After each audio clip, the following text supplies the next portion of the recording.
Naghahanap ako ng baril dito sa Davao. Saan kayo makahanap ng baril dito sa Davao? Hanap nga tayo na matatanungan. Pastor, saan ho ba makakahanap ng baril dito? Kasi sabi ni Senator, may baril daw dito. May baril-barilan. Pag-usapan na lang natin, anyway, pinag-usapan naman natin ng mga animal. Pag-usapan na natin yung animal sa NAIA. Hindi pa rin tapos ang isyu ng peste sa NAIA. Ngayon, isa na namang daga ang nakitang namamasyal sa NAIA Terminal 3. Tingin tuloy ng ilang mamabatas, sinasadya na ito para siraan ang kasalukuyang administrasyon. Nasa frontline ang balitang yan si Shaila Francisco. Ay, sorry. Sorry. May echo. Sorry naman. Sorry. Ayan na. May binago ako sa adjustment. Okay. Tuloy. Ito na. Easy. Ulitin natin. Ayan na nga, hindi na. Tama na, wala nang echo. Hindi pa rin tapos ang isyu ng peste sa NAIA. Ngayon, isa na namang daga ang nakitang namamasyal sa NAIA Terminal 3. Tingin tuloy ng ilang mamabatas, sinasadya na ito para siraan ang kasalukuyang administrasyon. Nasa frontline ang balitang yan si Shaila Francisco. Kita nyo itong himod-puwit na mambabatas na ito. Sinasadya lang daw para i-destabilize ang ating bansa. Tingnan mo yung logic nito. Napakahigop-puwit nito eh. Isa na namang daga ang naispatan sa NAIA Terminal 3 nitong Martes. Sa video nakuha ng isa sa mga pasahero, makikita ang daga na tumakbo sa gitna ng mga pasahero sa isa sa mga boarding gate ng terminal. Ang isang staff ng airport napatungtong pa sa upuan. Sinubukan pa ng daga na Alam mo, bad din tong dagan to eh. Sa totoo lang, napakasama nitong dagan to. Nabubuking tuloy yung mga hindi nag-out eh. Sabi nung, malalaman mo talaga eh, no? Kung sino umingit sa ilalim ng mga basurahan, pero tumakbo na lang ito palayo sa mga pasahero. Nitong March 1, unang nakakita ng daga ang isang pasahero sa boarding gate din ng Terminal 3. Kamakailan lang din ang mamerwisyo ang mga surot sa mga pasahero sa NAIA. Tingin tuloy ng ilang mambabatas, sinasadya ito para sirain ang Administrasyong Marcos. Inihalin tulad ni Acob. daga ba yun? Akala ko pusa. Ang laki. Akala ko talaga pusa. Daga pala yung animal na yun. Party List Representative Raul Angelo Bongalon ang Ito na yung sip-sip na congressman. Yung nakasalamin na yan. Yung nasa kaliwa. Ayan yung sip-sip na congressman. Party List Representative Raul Angelo. Ayan, yan. Nasa kaliwa na yan. Sabi niya, kailangan kong umepal-epal. Sumipsip. O hindi, baka wala akong MOOE.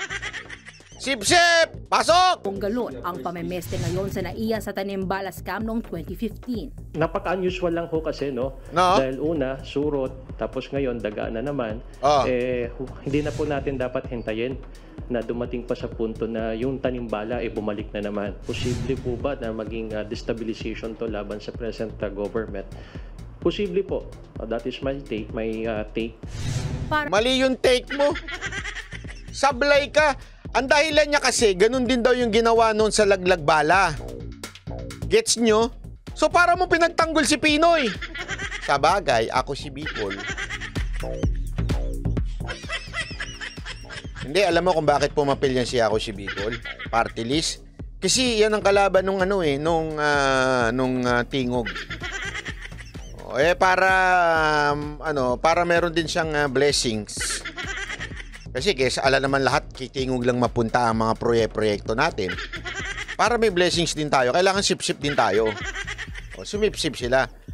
Isipin mo to destabilize this country, daga at surot. What kind of logic meron ka, kapatid? Sige nga. Kong, anong meron kang logic? Madidestabilize ang bansa dahil sa daga at saka sa surot? Putang ina naman yan. Anong klaseng braintology meron ka? Hindi, isipin mo yun madidestabilize dahil lang sa daga at saka sa surot. Hindi naman namin sinisisi ang entire government. Ako hindi Ewan ko yung sa ibang vlogger. Ako ang sinisisi ko, DOTR at saka yung pamunuan ng MIA. Kasi puta naman, hindi naman ng sakop na ng presidente yan, even if nasa presidente yan, DOTR. Napaka small matter na yan para isisi pa kay presidente yan. Nagigits mo ba? Oo, napapabayaan niya. Oo, tama. DOTR, napapabayaan. Pero para gawin mong big deal, patalsikin si Marcos. Bakit? Dahil sa daga. Yan ba ang pag-destabilize? Anong kabubuhan niyang congressman? Patanggal natin si Marcos. Bakit? Dahil sa surot. Ano ba namang utak yan? Gusto namin matanggal si Marcos dahil sa surot at saka sa daga? Destabilization na kagad?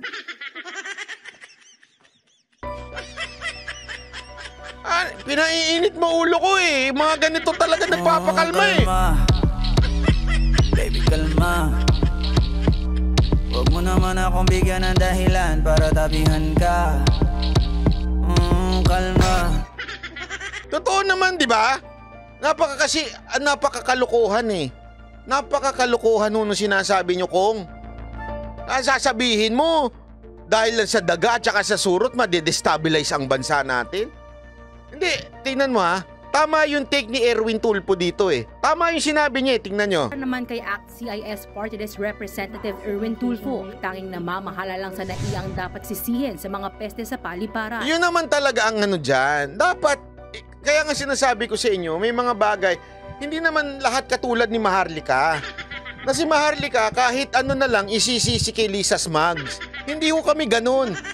Pasensya na pero, let's just be real talk to. Hindi ho kami lahat ng vlogger ganun. Okay? Linawin na ho natin to. I-separate nyo kami sa kanila.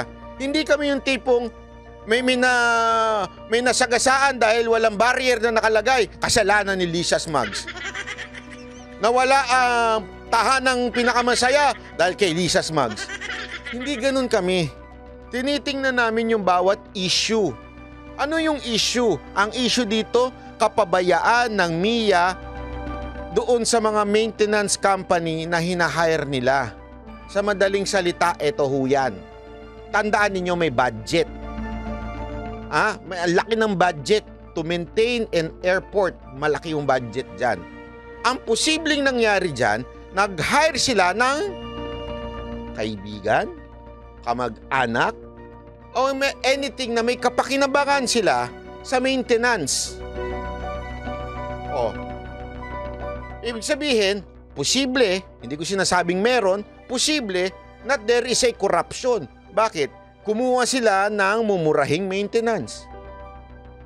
Para yung budget, medyo, alam mo na, walang pinagkaiba yan sa mga projects eh. Kaya nagkakaletse-letse mga projects sa atin eh. Kaya nagkakasira-sira mga rocknetting, mga kalsada, kasi kumukuha sila ng mga substandard ng mga kontraktor. Diba ho? Pero ang laki ng budget. Yan yung pinupunto natin. MIA, bakit ganun? May budget kayo for maintenance at the same time may terminal pa tayo. Diba? May airport tax pa tayo. At the same time, ang pinaka immediate supervisor ng MIA ang DOTR. Yun ang puntuhin natin dito. Hindi yung ililigaw nyo, sasabihin nyo, destabilization. Ano to? Palusot na katulad ni Coach Jarrett? Hindi ka vlogger. At higit sa lahat, di ka bobong vlogger. Diba? Palusot siya ng mga bobong vlogger. Hindi. Kaya meron yan. Kasi dinidestabilize lang si Marcos. Sinisiraan lang nila si Marcos. Bobo, wala naman kami sinabing si Marcos may kasalanan niyang daga. Bukod sa kapabayaan, posible raw na pinepeste ang NAIA dahil luma na ang mga pasilidad nito. Kailangan na ho talagang magkaroon tayo ng mga ganyang klaseng maintenance. Nakakahiya ho kasi, lalo na yan ho international airport, may mga turista ho tayo dyan. Nakakahiya ho. Sa ngayon, nakikipagpulong pa rin ang Manila International Airport Authority sa kanilang housekeeping at pest control service providers. Naunang nagbabalang MIAA na maaring ma-blacklist ang service contractors kung hindi pa rin maayos ang issue ng mga peste sa NAIA. Nagbabalita mo. Alam mo, dapat alamin dyan, sino yung service contractor? Dapat yan ang alamin dyan. Anong relationship niya sa mga congressman? Sino ang nag-refer sa kanila? Kasi ginagawa yan. Nako po, ang dami kong alam na ganyan. Yung si Kong, para hindi ipitin yung budget ng isang ahensya ng gobyerno, ilalapit niya ngayon sa secretary. Sec, meron akong ito yung contractor na atin to, kaibigan natin to. Pag may kailangan ka, ito ang kunin mo. Atin to. Kung bahala sa'yo. Pag hindi mo kinuha yan, ipiting kita budget mo. May mga ganyan. Ginagawa ho yan. Kaya nga, di ba, anong revelation? Ilan na ho ang kontraktor sa Kamara? Mismong mga congressman, asawa ng congressman, kapatid ng congressman, anak ng congressman, kontraktor. Di ba? Yan ho ang talagang korupsyon na nangyayari sa Pilipinas. Kaya nga, di ba, naalala nyo? Ewan ko kung sino nakaalala na to, sinabi ko to noon eh. May nakausap ako na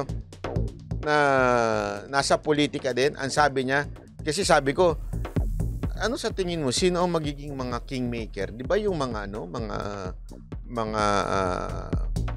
gambling lords? Katulad ni ganito, binanggit ko. Mali ka dyan. Bye. Bakit ako mali? Hindi ako nagkakamali sa buhay. Jowa lang, oo.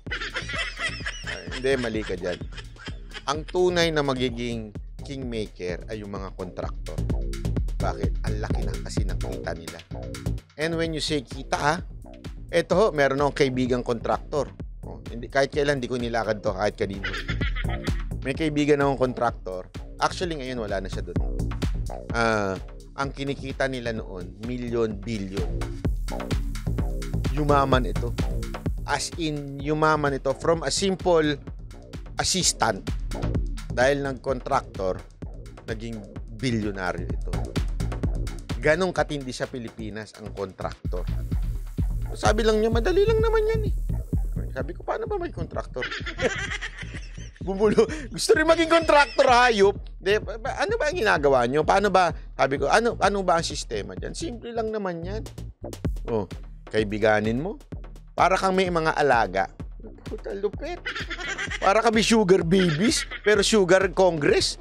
Man, alagaan mo lang sila. Alagaan mo lang. Tapos, every time na may project na gusto nilang kumita, ikaw yung ibibigay nila, tutulong. Sasabihin nila, i-refer ka nila ngayon sa mga sekretary. Tapos, ikaw na kukunin. Pag ikaw na kinuha, saan tandaan mo? Alagaan mo sila. Ibig sabihin ng alagaan mo, may porsyento sila. Lagi yun. At malalaman, wag na magsisinungaling dito sa mga congressman na ito. Kasi malalaman nila yung budget na ibinigay sa'yo. At pagka nagsinungaling ka, hindi ka niya uli i-refer sa iba. Kaya dapat alagaan mo sila. Abay, para pala mga doktor to, no? Alam mo yung mga doktor na inalagaan ng mga pharmaceutical agent, yung mga nagbebenta ng gamot. Kaya nga may pahotel sila eh. Diba? Kunwari, tara, mag-convention tayo sa Europe. Yung itong pharmaceutical company, convention, tara, convention. Pero sa totoo, din ma-convention yung pinapasya lang nila yung doktor. Yung medrep, mga medrep yan eh. Pinapasya lang nila yung doktor. Para anong gagawin? Wala lang. Basta dito sa area ko, yung reseta nyo, laging ito. Ito lang laging yung reseta. Kahit anong sakit, ito na reseta nyo.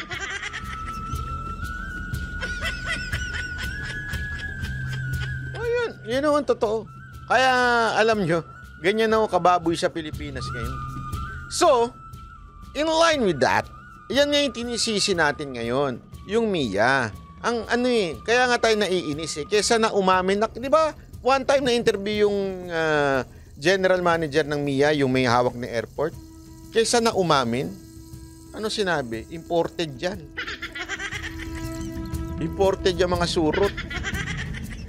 Kesa na inamin na mali kami, aayusin namin, there is something wrong with our maintenance, and we will make sure this will never happen again. magdo-double time kami para ayusin. Walang ganun eh. Ano sabi?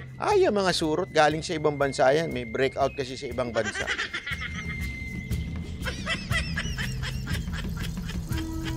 Di ba? Tapos ano naman ang packaging ng mga cash dyan? Ni Cash J. Siyempre, mukhang siya ang pinuno eh. Sa tingin ko, pinuno to eh, no? Tama ba ako? Shh! Jay Guevara! Gising! Natutulog ka na, hawak-hawak mo yung tiyan mo siguro. Kasi siya ang nag-recruit sa'yo. So, ibig sabihin, siya ang leader ng mga kawatan. Tama ba?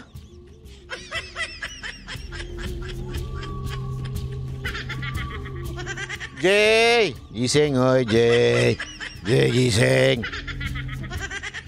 Tulog ng tulog eh, kaya ka nalaki niyan eh. Antay mo ako matapos. Tulog ka ng tulog eh. Tuloy. Ito pa. Ay, naku.